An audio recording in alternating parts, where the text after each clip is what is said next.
Dubayda ijara narxlari qanaqa? Narxlarga o'tishdan oldin men bir narsani aytib o'tmoqchiman. Uyning narxi juda ko'p faktorlarga bog'liq. Ya'ni rayon, metro bormi yonida, zdaniya eskimi, yangimi, qo'shningiz kim, siz bitta dona kravatli joy xohlayapsizmi yoki butun uy xohlayapsizmi yoki bitta dona xonasini xohlayapsizmi va hokazo. Sizlarga hozir bitta dona xona, ya'ni bitta uyning bitta xonasini arenda qilish haqida gapiraman va studioni narxlarini aytib o'taman. Dubayda narxlar sezonga qarab o'zgaradi. Ya'ni men hozir aytgan narxlar yozga kelib, apreldan boshlab уже pastroq bo'lishi mumkin. Men hozir sezon haqida gapiraman. Bir dona xona 2500 dirhamdan 6000 dirhamgacha borishi mumkin.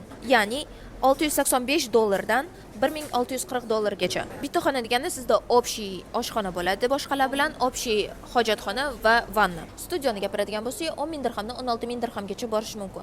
Agar xonani ham, studioni ham uzoq vaqt davomiga oladigan bo'lsangiz, 1 yillik masalan, narxlar yana o'zgarishi mumkin. Men hozir aytayotgan narxlar hammasi 1 oylik ijara narxlari. Ba'zi studiyalarda Wi-Fi, suv va svetga alohida pul to'lanishi mumkin. Dubayga ko'chib kelmoqchi bo'lgan tanishlaringizga bu videoni yuborib qo'ying va menga obuna bo'lishni unutmang. Rahmat.